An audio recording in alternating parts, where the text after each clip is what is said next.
بسم اللہ الرحمن الرحیم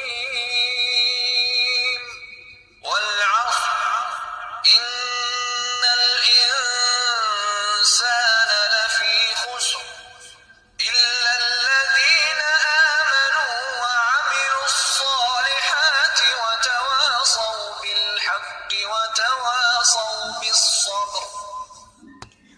بسم اللہ الرحمن الرحیم۔ سورۃ العصر یہ سورہ مکی ہے اور اس میں 3 جامع آیتیں ہیں۔ والعصر زمانے کی قسم، اللہ نے یہاں زمانے کی قسم کھائی ہے۔ زمانے کا مطلب دن اور رات کی گردش اور ان کا عدل بدل کرانا۔ رات آتی ہے تو اندھیرا چھا جاتا ہے اور دن طلوع ہوتا ہے تو ہر چیز روشن ہو جاتی ہے۔ کبھی رات لمبی اور دن چھوٹا تو کبھی دن لمبا اور رات چھوٹی ہوتی ہے۔ دن اور رات کی گردش کو ہی زمانہ کہتے ہیں جو اللہ کی قدرت اور کاریگری کو ظاہر کرتا ہے، اسی لیے اللہ نے اس کی قسم کھائی ہے۔ قرآن میں اللہ نے اور بھی دوسری جگہوں پر قسم کھائے ہیں، جیسے والشمس والقمر والتین والزیتون۔ اللہ اپنے مخلوق میں سے جس کی چاہے قسم کھا سکتا ہے، لیکن انسانوں کے لیے اللہ کی قسم کے علاوہ کسی چیز کی قسم کھانا جائز نہیں۔ والعصر ان الانسان لفی خسر، زمانے کی قسم، بے شک انسان بڑے خسارے میں ہے۔ وقت اس بات پر گواہ ہے کہ تمام انسان بڑے خسارے میں ہے۔ انسان کا خسارہ اور ہلاکت واضح ہے کہ جب تک وہ زندہ رہتا ہے اس کے رات اور دن سخت محنت کرتے ہوئے گزرتے ہیں، پھر جب اسے موت آتی ہے تو موت کے بعد بھی آرام و راحت نصیب نہیں ہوتی، یہاں تک کہ وہ جہنم کا ایندھن بنتا ہے۔ اس سورہ میں اللہ نے وقت کو گواہ بنایا۔ وقت بڑی اہم چیز ہے، وقت کبھی کسی کے لیے نہیں رکتا۔ حدیث کے مطابق زندگی کو موت سے پہلے غنیمت جانو اور فرصت کے اوقات کو مصروفیت سے پہلے غنیمت جانو۔ حساب کتاب کے وقت بھی جو سوالات کی جائیں گے ان میں سے سوال یہ بھی ہوں گے کہ وقت کہاں لگایا۔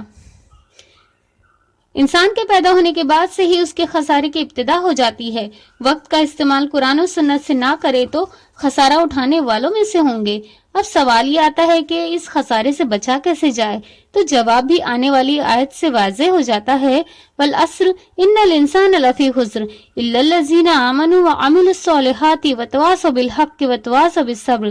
زمانے کی قسم، انسان بڑے خسارے میں ہے سوائے ان لوگوں کے جو ایمان لائے، نیک عمل کیے اور ایک دوسرے کو آپس میں حق اور صبر کی تلقین کرتے رہے۔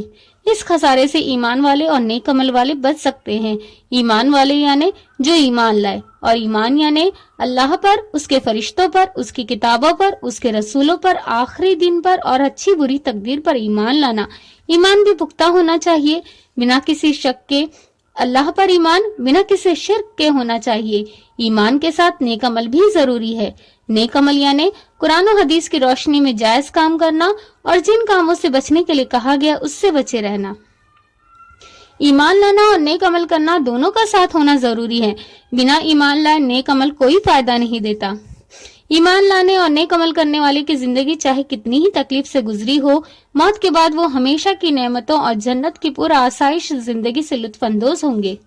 خسارے سے بچنے کے لیے ایک دوسرے کو حق کی تلقین، نصیحت اور وصیت کی جائے، خود بھی حق پر رہیں اور دوسروں کو بھی حق کی تلقین کریں۔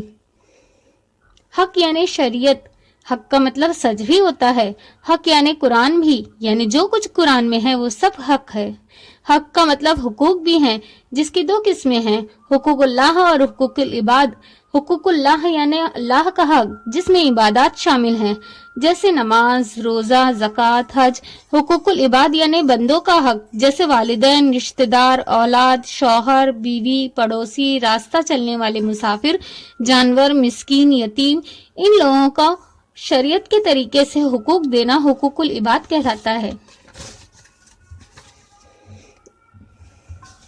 چاہے حکمراں جابر اور ظالم کیوں نہ ہو، حق کی گواہی دینا اور حق کے لیے گواہی دینا دونوں حق میں شامل ہے۔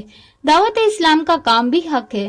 جو آپس میں حق کی تلقین کرتے ہیں، یعنی اللہ کی شریعت کی پابندی اور حرام کاموں اور گناہوں سے بچنے کی تلقین کرتے ہیں، وہی اس خسارے سے بچ سکتے ہیں۔ اور جو ایک دوسرے کو صبر کی تلقین کرتے ہیں، یعنی تکلیف پر صبر، فرائض اور شریعت پر عمل کرنے پر صبر، نفسانی خواہشات کی قربانی دینے پر صبر، گناہوں کی لذت سے دور رہنا پر صبر، حق کی گواہی دینے پر جو تکلیف آتی ہے اس پر صبر، اسلام کی دعوت میں جو مشکلات آتی ہیں اس پر صبر، حقوق کی ادائیگی پر مشکلات کے وقت صبر، خود بھی کرنا اور دوسروں کو بھی صبر کی نصیحت کرنا تواصی بالصبر ہے۔ تواصی بالحق میں صبر بھی شامل ہے، لیکن اسے الگ سے ظاہر کیا گیا جس سے اس کی فضیلت ظاہر ہوتی ہے۔ قرآن و حدیث کی روشنی میں صبر کی فضیلت یہ ہے کہ صبر کا بدلہ جنت ہے۔ بے شک صبر کرنے والوں کے ساتھ اللہ ہے۔ صبر اور شکر اللہ کی نعمت ہیں۔ مومن کا معاملہ بھی عجیب ہوتا ہے۔